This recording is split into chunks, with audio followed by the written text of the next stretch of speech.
आज के इस एक्सप्लेनर में आपका स्वागत है। आज हम एक ऐसी महत्वाकांक्षी परियोजना की बात करने वाले हैं जिसने एक समय पूरी दुनिया में तहलका मचा दिया था।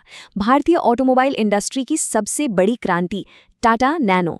ये नाम तो हम सबको याद है, राइट? लेकिन जिस जबरदस्त उत्साह के साथ इस कार की शुरुआत हुई थी, उसका अंत उतना ही चौंकाने वाला था। ये सिर्फ एक कार की कहानी नहीं है, बल्कि इंजीनियरिंग के चमत्कार और ब्रांडिंग की एक बहुत ही बड़ी भूल का एक बेहद दिलचस्प अध्ययन है। चलिए शुरू करते हैं। जरा इस नंबर पर गौर कीजिए, सिर्फ एक। जी हाँ, दुनिया की सबसे ज्यादा चर्चित और हाइप्ड कार की अपने बिल्कुल आखिरी महीने में यानी फरवरी 2019 में सिर्फ एक ही यूनिट बिकी थी। मतलब करोड़ों लोगों के लिए डिजाइन की गई कार का इतना दुखद अंत। सवाल यह है कि इतनी बड़ी सफलता की उम्मीद इतनी बड़ी विफलता में आखिर कैसे बदल गई। खैर, इस रहस्य को समझने के लिए हमें बिल्कुल शुरुआत में जाना होगा। भाग 1, ए विजन फॉर सेफ्टी। तो चलिए चलते हैं साल 2002 में। बेंगलुरु की सड़कें बारिश से बिल्कुल गीली थी। रतन टाटा अपनी कार से एयरपोर्ट की तरफ जा रहे थे, तभी अचानक उनके ठीक सामने एक स्कूटर बुरी तरह फिसल गया। उस स्कूटर पर एक पूरा परिवार सवार था। ड्राइवर ने तुरंत ब्रेक लगाए और वो कार बस बाल बाल बची।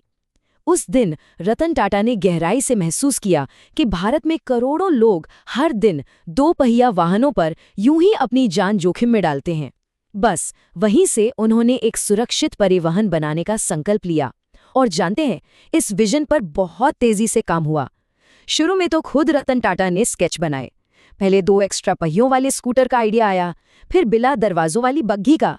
लेकिन अंत में तय हुआ कि एक प्रॉपर 4 पहियों वाली सुरक्षित कार ही बनेगी जो हर मौसम में आम भारतीय परिवार के काम आ सके।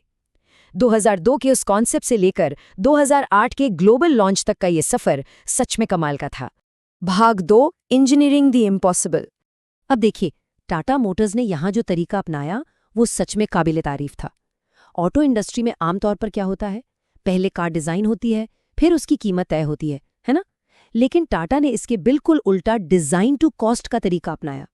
एक ऐसा टारगेट जिसे सुनकर दुनिया भर के इंजीनियर हैरान रह गए, और वो टारगेट था सिर्फ 1 लाख रुपए की कार। रतन टाटा ने मीडिया से बात करते हुए बस यूं ही कैजुअली ये बात कह दी थी। इंडस्ट्री के दिग्गजों ने, यहां तक कि सुजुकी के चेयरमैन ने भी खुलेआम इसका मजाक उड़ाया और कहा कि भाई 1 लाख में कार बनाना नामुमकिन है। लेकिन रतन टाटा वो पीछे नहीं हटे। इस नामुमकिन सी कीमत को हासिल करने के लिए जो इंजीनियरिंग की गई ना, वो बेजोड़ थी। इतिहास में पहली बार एक कार के लिए 624 सीसी का 2 सिलेंडर इंजन कामयाबी से बनाया गया। इससे पहले ऐसे इंजन सिर्फ ऑटो रिक्शा या बाइक्स में लगते थे। ये इनोवेशन अपने आप में इतना शानदार था कि अकेले इंजन और ट्रांसमिशन सिस्टम के लिए 34 नए पेटेंट फाइल किए गए। अब इस स्लाइड में जो सबसे दिलचस्प बात है वो ये है कि लागत कम करने के लिए कितने गजब के और रचनात्मक समझौते किए गए। इंजन को पीछे रखा गया ताकि लंबे ड्राइव शाफ्ट की जरूरत ही ना पड़े, और इसका नतीजा, केबिन का स्पेस मारुति 800 से 21% बड़ा हो गया। मोटरसाइकिल की तरह सिंगल लेयर बॉडी का इस्तेमाल किया गया। और हाँ, एक बड़ा मजेदार फैक्ट बताऊं, जब डिजाइन लगभग फाइनल था तो रतन टाटा को लगा कि कार आगे से बहुत चपटी लग रही है, तो उन्होंने इसे सिर्फ 50 मिलीमीटर आगे बढ़ाने को कहा, और उसी से नैनो को उसका वो सिग्नेचर आइकॉनिक लुक मिला। भाग 3, अनप्रेसिडेंटेड हाइप एंड हर्डल्स। 4 साल की जी तोड़ मेहनत के बाद वक्त आया जनवरी 2008 के दिल्ली ऑटो एक्सपो का। पूरी सीक्रेसी के साथ बंद ट्रेलरों में बंदूकों के कड़े पहरे के बीच कारों को पुणे से दिल्ली लाया गया। ये लिटरली किसी हॉलीवुड स्पाई थ्रिलर फिल्म जैसा था।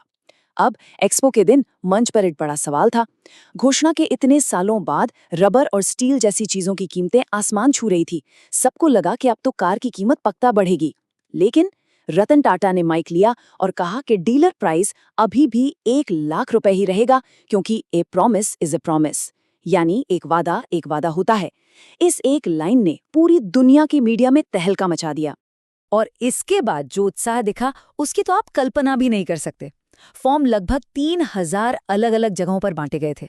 सिर्फ 17 दिनों के अंदर 2 लाख से ज्यादा बुकिंग्स आ गईं। वेबसाइट पे 3 करोड़ विजिट्स। उस वक्त ऐसा लग रहा था मानो भारतीय ऑटोमोबाइल इंडस्ट्री अब हमेशा के लिए बदल गई है। भाग 4, द कस्टमर एक्सपीरियंस डिस्कनेक्ट। और यहीं से हमारी कहानी में एक बहुत ही चिंताजनक मोड़ आता है। ये हिस्सा बिजनेस का एक बहुत बड़ा सबक है। आपका प्रोडक्ट चाहे कितना भी क्रांतिकारी क्यों ना हो, अगर कस्टमर का एक्सपीरियंस खराब है तो सब खत्म। नैनो को खरीदना ग्राहकों के लिए सच में एक बुरे सपने जैसा बन गया था। इसके टारगेट कस्टमर मिडिल क्लास के लोग थे, जिनका कोई खास क्रेडिट हिस्ट्री नहीं था, तो बैंकों ने उन्हें लोन देने से साफ मना कर दिया। ऊपर से सिंगूर प्लांट के विरोध प्रदर्शनों की वजह से प्रोडक्शन में बहुत भयंकर देरी हो चुकी थी। नतीजा, टाटा ने पूरा पेमेंट एक साथ मांगा और डिलीवरी के लिए एक साल का वेटिंग पीरियड थमा दिया। अब आप ही सोचिए, एक आम परिवार के लिए बिना लोन के एकमुश्त पैसे देना और फिर साल भर इंतजार करना, ये तो पूरी तरह से अव्यावहारिक था। डिस्ट्रीब्यूशन नेटवर्क में भी एक भारी चूक हुई।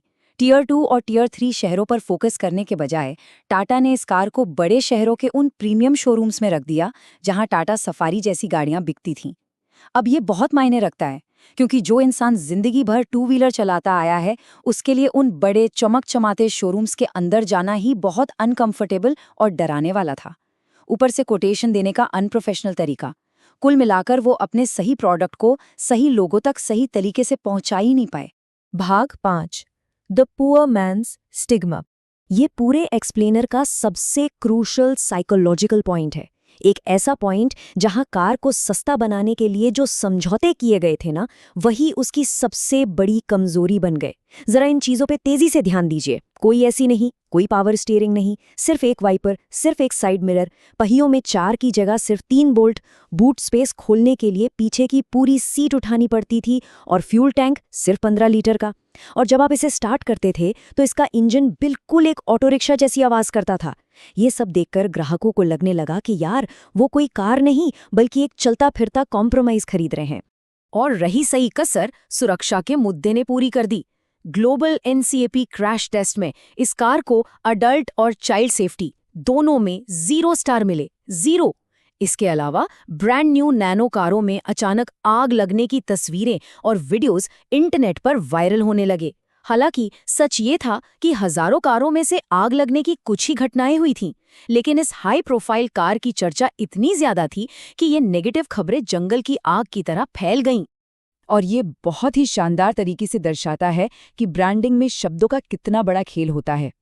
यूरोप में फॉक्सवैगन, बीटल और मिनी जैसी कारों ने कभी खुद को सस्ता या चीप नहीं कहा। उन्होंने खुद को सुलभ और किफ़ायती, यानी एक्सेसिबल और अफोर्डेबल बताया, और वो सुपरहिट रहीं। लेकिन नैनो के साथ गिनेस वर्ल्ड रिकॉर्ड का वो दुनिया की सबसे सस्ती कार वाला टैग चिपक गया, और बस इसी एक टैग ने इसे हमेशा के लिए एक घटिया और सस्ते प्रोडक्ट के रूप में कुख्यात कर दिया।